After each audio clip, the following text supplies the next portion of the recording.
I got a great lesson planned for you guys today. It's talking about joint health. Okay, so joints to me. So we're talking, where two bones connect and that space that they are. So you've got joints in the fingers, in the knuckles, in different spots, the wrist, the elbow, the shoulder, all through the spine, hips, knees, like anywhere where two bones meet, and they're usually connected by ligaments or tendons, right?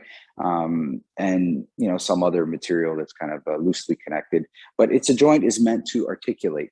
Now, what the inspiration behind this is that most people, when they have injuries, usually injure joints. And what ends up happening is they don't realize the fear when people say a joint is scared, it gets tight. And when a joint is tight, it's not able to move like it's supposed to move. And then what ends up happening, all the muscles that support that joint, if the joint doesn't move the way it's supposed to move, then those muscles don't fully develop in the range that they need. So what you have is like muscular compensations and imbalances, and the whole thing just kind of falls out and becomes a huge problem for the person over time. Now, that's one. The other way is that it's not an injury that happened or something but it's that people just lifestyle, they just sit too much. So you can see people that, just sit at that 90-degree level, which is where a chair is, and that knee joint or the back or the ankles don't fully go into their range. And because of that, you have other problems that will occur.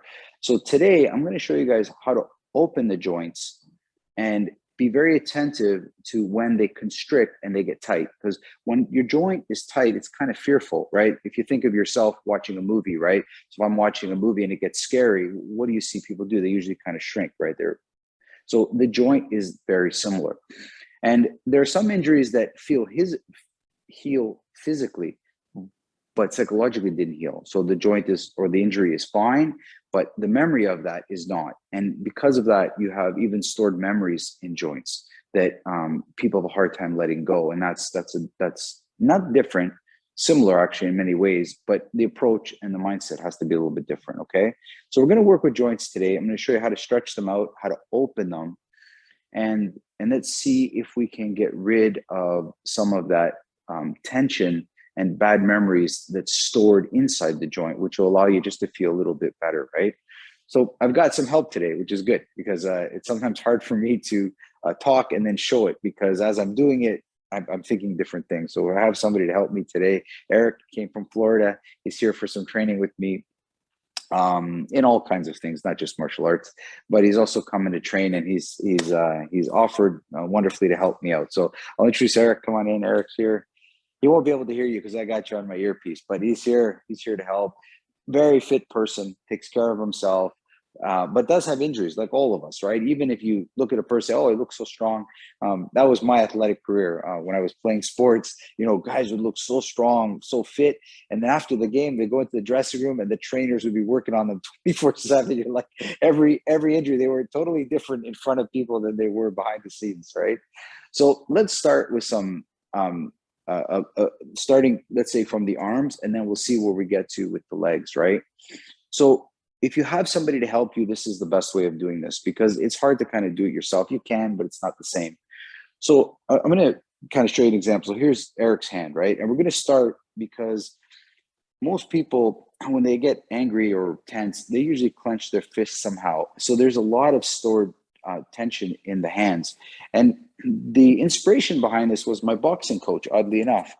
He was a great guy. And like most boxing coaches, they'd wrap your hands before a fight. But before he wrapped my hands, he would spend some time massaging my hand, like especially between the bones of the hand, like right up in between. And he would pull them a little bit, not a lot, but just a little bit, not to crack them. And I never knew what he was doing at the time, but it felt so good. And then he would wrap my hands. And he said, this will really increase the life of your hands and stop injuries. Because even through a boxing glove and wraps, people can break their hands. And I saw it in my boxing career, which was incredible to see. So, but not me. I never had that happen. And I really think it's because of the work he did. He was quite a good coach. So what I'm going to do with Eric Chris is just generally massage his hand, right? And again, you can do this with a loved one. You can ask them to do it, or you know, I get my kids to do it sometimes, or students that I have as well. So they just massage and they're feeling for tension. And I can almost guarantee you, like here, I can feel it on Eric in this the big part of the thumb. It feels a little bit more tense than other parts, right? In between here, fingers feel okay. You know, I'm kind of moving the hand a little bit just to see how it moves and articulates. I've got a general feel how it is, and then very slowly, I'm gonna grab his like as from the tip because there is a knuckle before here, right? So we've got like little digits here, right? So you'll pull, and what I'm looking for in the feeling is that I feel Eric's finger opening. I feel like the space between the tip of the finger and the middle of the finger opening a little bit. And what I'm going to do is I'm going to hold it a little bit and I'm going to let Eric feel that. And even if he can, I don't know, relax even more into it and allow me to open it a tiny bit more. So what I'm doing is I'm gapping the joint, it's called, right? And then I'm going to let it go and I'm going to grab a little bit further, a little bit more into the middle of the knuckle. And I'm going to grab the knuckle and just pull again. So now we're a little bit deeper into the second part of the finger. 10, 20 seconds, and I'm gapping that part. And then I'm going to grab again, and I'm going to go up a little higher towards the wrist, and I'm going to pull the knuckle part, this part, right? And I'll pull that. And when I do that, I can feel I'm pulling all the way up, like all the way up, almost into the wrist. And Eric is just relaxing and trying to, I guess, make that finger feel longer and see if he can feel a better gap between the knuckle and the bones of the hand. And if I let it go, you can see it's quite different than the other finger, right? It definitely feels, and I've only done it a little bit. I didn't spend even too much time with it, right? And then I'll move to the other finger. I mean, and I'll literally work all the fingers. I don't want to go too long with it. I'll kind of go through it a little faster so we can get to all the parts. So you grab the finger and just lightly pull. I mean, don't go crazy. You just need a little bit of a gap. Even a millimeter is enough. And there's two parts. I'm pulling a little bit, and Eric's relaxing on the back end. So he's helping me as well. It's not just me doing the work; he's doing it as well. And there's nothing stopping Eric from doing this on his own with his own hands. It's not as good. It's nice when somebody else can do it. It just feels nicer.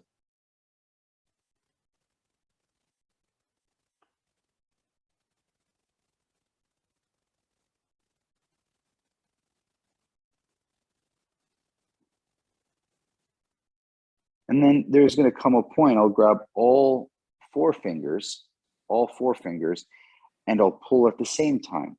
And I've got his wrist too, if you can see it here. So I'm just lightly pulling in opposite directions, holding steady and allowing Eric to feel the gap now between the hand and the wrist. So he's feeling that same gap in the wrist. And then I'm going to look at it now a little bit. It should feel different, right? It feels a little bit different. And again, it's the idea here or the visualization is that you're just creating an extra millimeter. And what that does is it allows fluid and vital things to go inside, because if the joints get too compressed, fluid can't get in, right? So simply opening it can help a lot, right? Or gapping it, as they say, right? Now, there's nothing wrong with moving it. That can also accomplish a lot as well if you just rotate a joint, right? A lot of people that deal with osteoarthritis problems say that most people just by moving, just by rotating and moving a joint and expressing it in its fullest range. I've come across so many martial artists, that's as far as their finger can go, because they've broken it and they just said, well, that's enough. And they've never forced it or got it to go full range. Right? I've seen it. It's incredible to watch how some people, you want to make sure like that your fingers and joints can go to their full range, right? That they can fully close. So the wrist is the same thing. So I've gapped it for Eric. I've opened it a little bit. Now I'm going to kind of push it down a little bit. This will feel like a stretch, right? This will feel like a stretch a little bit. But I'm opening the wrist on its ends.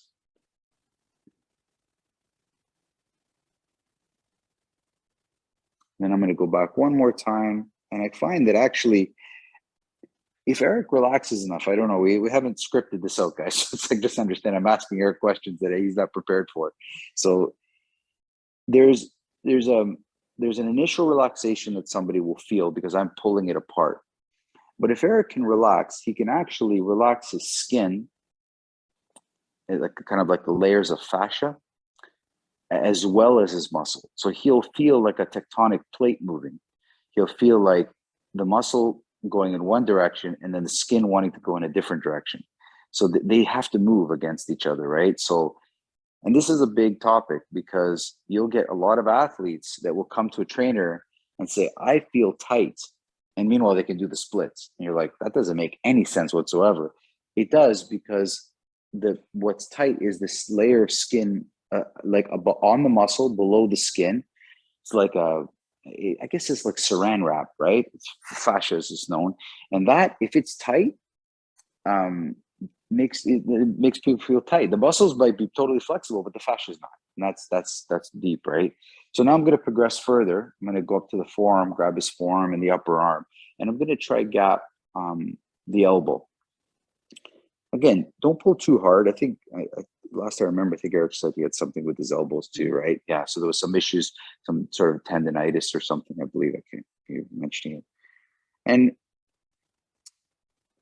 if you take a little time to study the anatomy as well, right? The anatomy, you'll realize that there's two bones in the forearm, the ulna and the radius, and then there's the humerus, which leads to the funniest joke I ever saw in a doctor's office, which said a picture of somebody's upper arm, and it said, I found this humerus. I always find it so funny. Anyway, and if I let it go, because I let it go, Eric should feel this arm a little bit longer than that arm now. Like, even it's interesting. The feeling is different. And looking at him, it's a little different, right? Yeah. Yeah. Eric's more attentive than me. Then I'm going to do the whole thing, the shoulder. So now I'm going to pull his wrist apart. I'm just going to push lightly on the ribs and open up or gap the shoulder joint. Okay. And again, try to hold a steady position. Like, don't pulse the pull. Like, don't make it constant push and pull for your partner, and slowly allow them to relax into the open shoulder, and then very, very slowly put it down.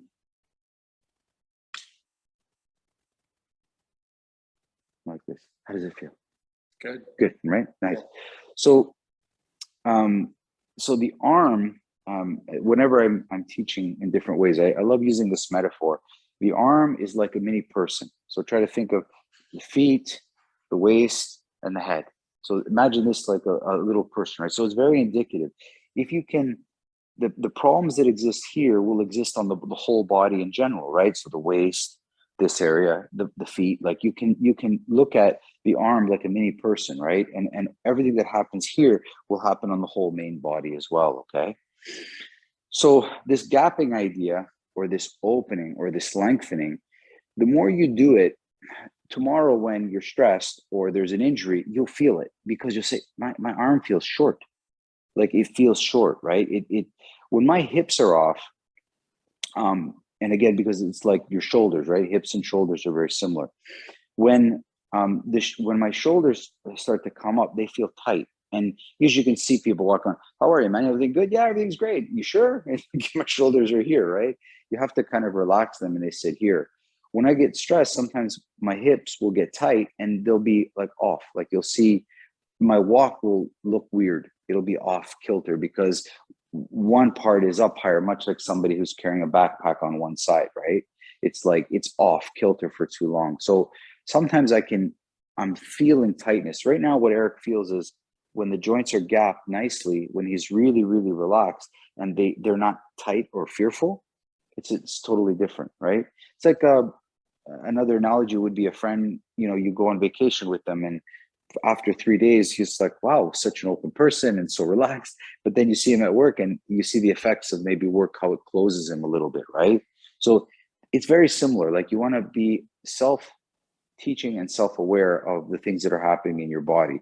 So what I'm doing now is having Eric pay attention to the feeling of when his arm is nice and long, or when the joints are gapped, right? So it's really super interesting, okay? And we can do the same thing with the legs. I mean, it's basically the other arm, but I'm going to leave Eric crooked now because one arm will be correct, the other arm won't. But we got to get through material, guys. I'm sorry. This is how it works.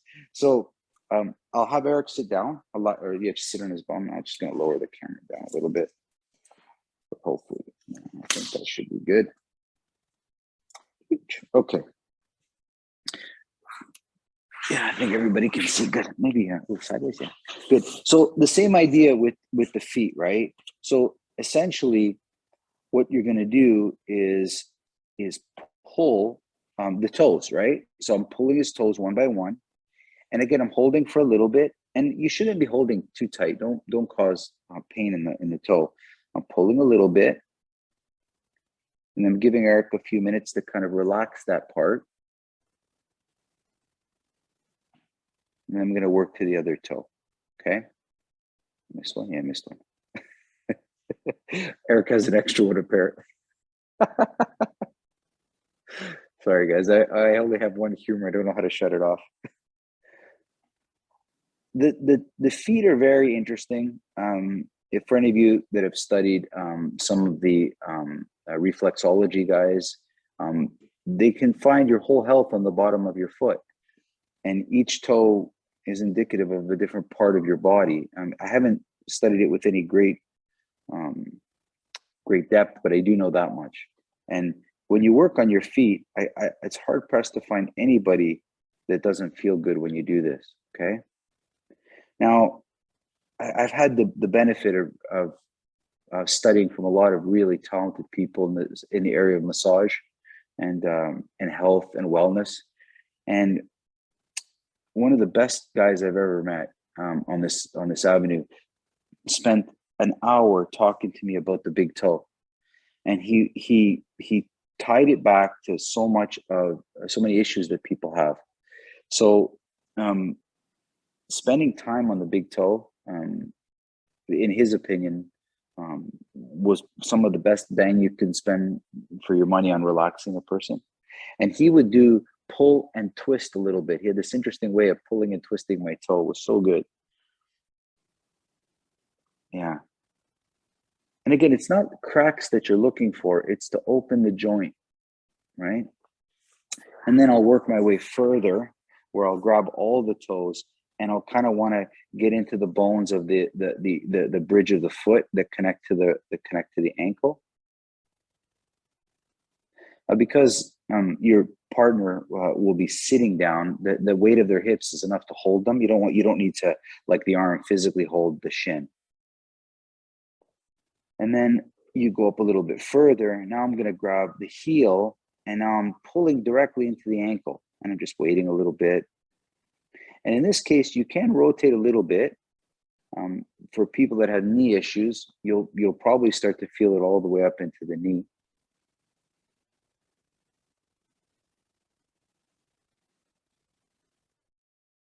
Then I'll slowly progress up towards the ankle, and now I'm pulling, and I'm pulling towards the knee joint now. So I'm focusing on opening the knee, and this is where, unfortunately, in my history, I've seen a lot of people with knee injuries, and Eric, much like me, has had some knee injuries as well. So by opening up the knee and allowing fluid and synovial fluid and nutrients to go in, you really relieve a lot of the swelling that can come of it. You allow stuff to come in and out. So it's good. Sometimes you can give it a light shake. It helps. Right? And then I'll get up really, really close and grab the knee. And now I'm pulling the knee, but I'm trying to get into the hip as well. Right? And Eric can lay back if you want. If you want to lay back. Yeah, sometimes now I can feel it much better. It's not uncommon for me to put my foot on the other side and really pull into that hip. It looks like I'm breaking his leg, but I'm really not. I'm really just relaxing. But I think if I was mad, I could, but I'm not. Just helping him out. And when I slowly let it go, because it's very important, you slowly let it go, Eric needs to not rush at this point, and he needs to kind of feel the little bit of the difference between the two legs now. And he will feel a difference, there's no doubt. But you need to become familiar with that feeling. You need to become like friends with, that's the feeling that you want. So that's the really critical feeling that you want from your leg, that when you're going for a walk or you're going for a hike, or the effects of that will take this away because it's compressing. So you need to find a way of walking, running, hiking that doesn't put so much compression into the joints, right? You need to walk in such a way that's very light, right? So an example would be, I would do this to Eric. I'd pull his legs like this, both legs. And then I would say to him, okay, now I want you to stand up and walk. And the walk will feel so much lighter because the joints are not so tight. So once you know that feeling, now it's up to you to keep it. Now you have to try keep that. It's like peace, the idea of peace. When you find peace in yourself, the trick is to keep it. It's people are trying to take it or indirectly, you have to keep that, right? Joints have memories. His injuries, I have injuries on my, and a careless action towards my knee can almost immediately bring back that memory. And I have to right away get rid of that and try to make sure I fight that. And I hope that makes sense to everybody, right? Now there's another reason here as well, right? So if I do this with my arms, right? So I'll have Eric pull my arms, okay? Just give you some idea. So he's gonna pull my arms, and it's just a general pull, right? So I'm trying to relax my shoulders. As he's pulling, I'm trying to open up my elbows. As he's pulling, I'm trying to open up my wrists, and I feel all those joints open. They feel like they're not maximum, but they've been gapped more than normal. So then he lets it go for me. And what I need to do now is go and, let's say, do something like a push-up or a few push-ups and say, okay, no, they still feel like long, like Eric had pulled them. They still feel good, right? They still feel like they haven't shrunken, right? So you need to keep that idea of open joints and no fear inside the joint when you're doing exercises or when you're doing something, right? So if I'm a football player, I should keep my shoulders and elbows relaxed when I catch a ball or when I tackle somebody. I'm not looking to constrict or shorten or tighten the joint, okay? But that's the key. So you see this a lot in martial arts. So I'll give you an example. I know it's not a martial art training video, but just to give you some perspective of all this, right? So if Eric is in front of me, right? And most people, when they punch, you see when they throw a punch, they shorten everything. It's like it's a punch, but the joints are short. What Eric needs to do is to push me and open his joints. Yeah. So he's not trying to hold tension in his fists, in his biceps and shoulder. He's trying to open it, and he's trying to get this feeling of like when he makes contact, that the shoulder, the elbow, and the wrist open, right? Much like a baseball player that's throwing a ball. There's no point, if you look under slow motion, a baseball player shortening his joints. They actually look rubbery. They look longer than in slow motion. When you see it like on those sports pages, the arm doesn't even look normal. Looks like a foot longer than the other one because it's so relaxed, right? So when Eric, let's say, touches me, he needs to think of a long arm. Again, boom, and he can punch a little bit. Boom. So he's going to do it with some impact now. Boom. Boom. Boom. And watch for a sec. See if you can see it. I'm lengthening my arm. More, even longer. Another. Whoa, yeah. He's not trying to hit me. He's trying to show me how long his arm can be. Like the what's it called? The chameleon. Like it's wow. Holy, I didn't realize that because he's so long.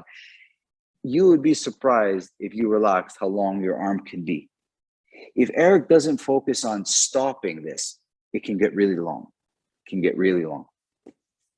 One. Ooh, there you go.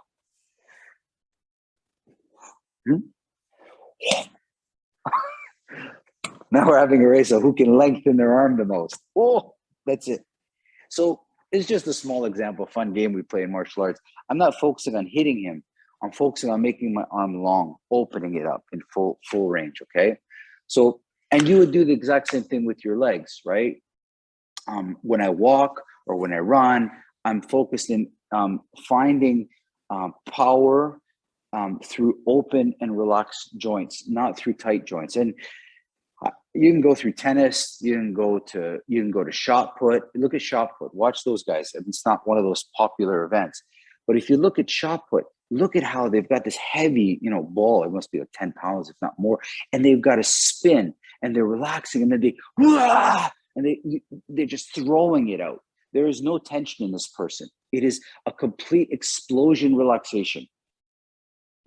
Look at like, whoa, like it's. Think of when people, it's like they don't go whoa, they open themselves, right? So the opening of the human person and the opening of these joints is what I want you to take out.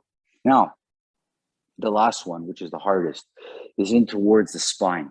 Okay, spine is difficult to get into, but it's not impossible. Okay, it's not impossible, and you can actually do that one by yourself. Okay, and how I usually do it is kind of through some form of hanging. So if Eric turns around and lies down with his head towards me, right? Yeah, like this. So if you have a chin-up bar, just give me your arms. Yeah. If you have a chin-up bar, right, you grab it at the chin-up bar and you just hang. Now, you don't have to hang, like if you can't bear your body weight, it's fine. You just relax your knees. So start on the ground or put a box under the hang and just relax your knees. And what you're going to do is, at first, initially, you're going to feel the stretch in the shoulders. But the more you relax and the more Eric relaxes, he tries to take this and allow the spine to open up, allow the spine to lengthen a little bit, right? And in this place, he won't be able to get to he'll be able to get to the upper back, but not necessarily to the middle or lower. That might be more difficult, but I'm going to get there on the other side. Okay.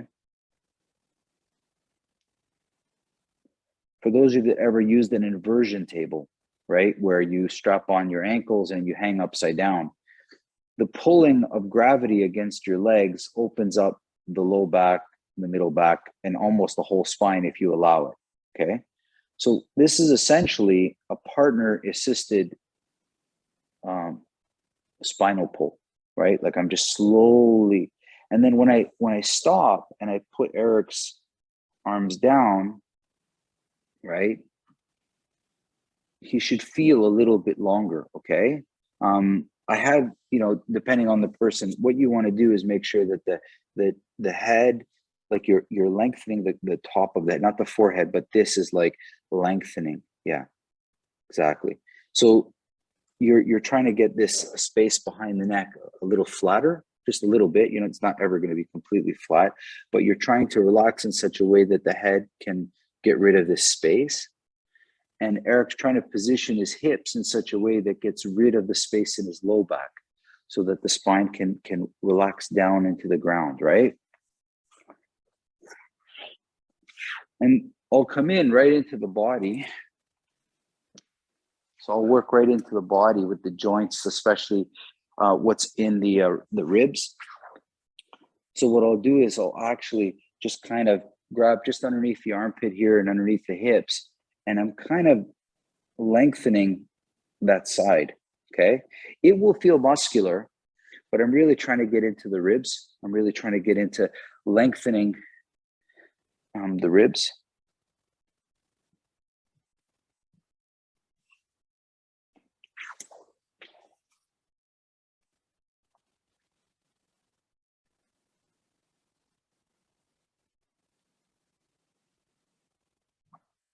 And the feeling should be that Eric's midsection starts to feel longer.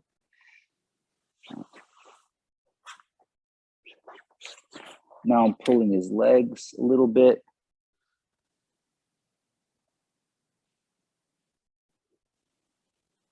I'm just going to move the camera because out of frame. I just realized. There we go. Yeah, so I'm pulling his ankles a little bit, and I'm asking him to kind of relax his hips and the low back.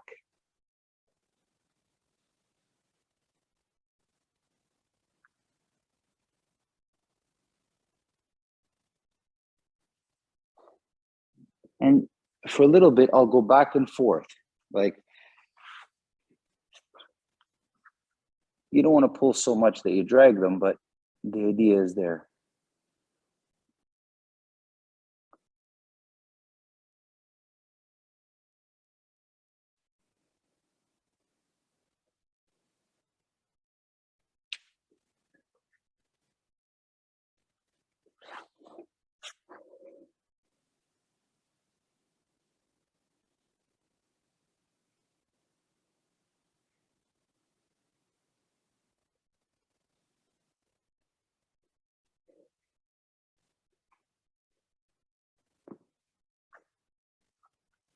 Yeah, he looks so really longer in the midsection already.